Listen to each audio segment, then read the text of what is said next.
Jadi kan sebagai seniman ada tuntutan bahwa kita harus selalu berinovasi. Tapi kemudian juga sebagai manusia kita juga punya punya prinsip bahwa kita nggak mau nyakitin bumi, kita nggak mau menyakiti makhluk hidup lain. Jadi itu kenapa dalam bekerja itu kita mesti punya brand value. Jadi brand value kita itu simple. Satu, yaitu merayakan diri kita sendiri melalui seni. Yang kedua, tidak menyakiti makhluk hidup. Yang ketiga, dalam prosesnya juga itu kita harus bisa memelihara bumi. Jadi simple seperti itu kita coba terapin, cari keseimbangan gimana kita bisa terus memperbaharui cara kerja kita tanpa melanggar dari tiga value kita itu.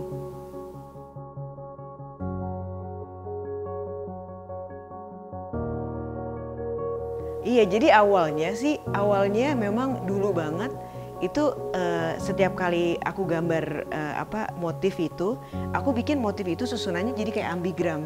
Ambigram tuh bisa dilihat dari atas, bisa dilihat dari bawah, itu pasti sama. Tapi setelah lama-kelamaan, setelah orang tahu bahwa oh ini tuh susunannya tuh zero waste gitu, aku jadi sengaja bikin motif-motif itu emang misalnya satu arah, supaya kalau misalnya itu belok ya kelihatan gitu, oh emang, atau misalnya motif itu ternyata jadi ke bawah, oh emang kayak ternyata itu emang dari satu bahan gitu. Jadi untuk malah justru membuka pertanyaan, iya, membuka diskusi seperti itu.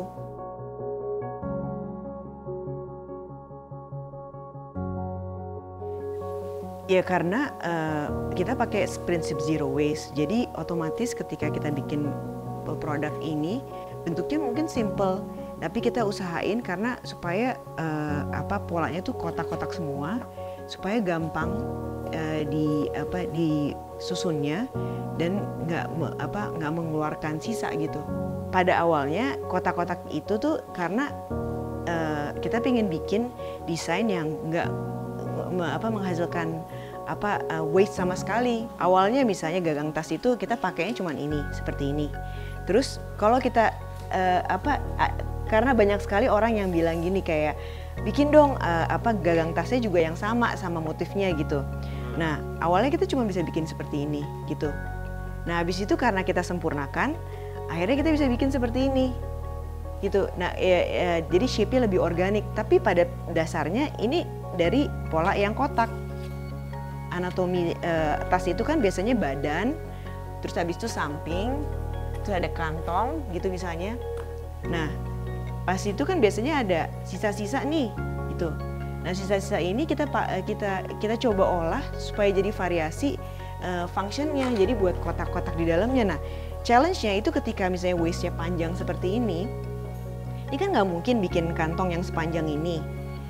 Jadi kita udah mulai tahu nih kalau misalnya panjang seperti ini, misalnya tipis panjang seperti ini, itu bisa kita belah-belah, bisa jadi sisipan kartu.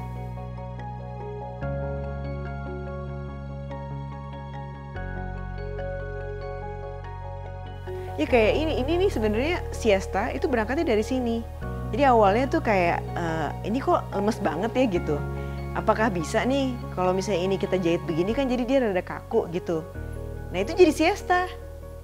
Jadi awalnya cuma dari kayak banyak yang aduh ini kok lemes banget ya, gimana caranya supaya lebih kaku gitu. Nah ketika dilipat begini kan jadi tulangnya gitu. Dan emang ternyata jadi siesta itu walaupun konstruksinya hampir sama, cuman karena perbedaan itu aja dia jadi tas yang emang lemes, ringan, tapi punya struktur sedikit.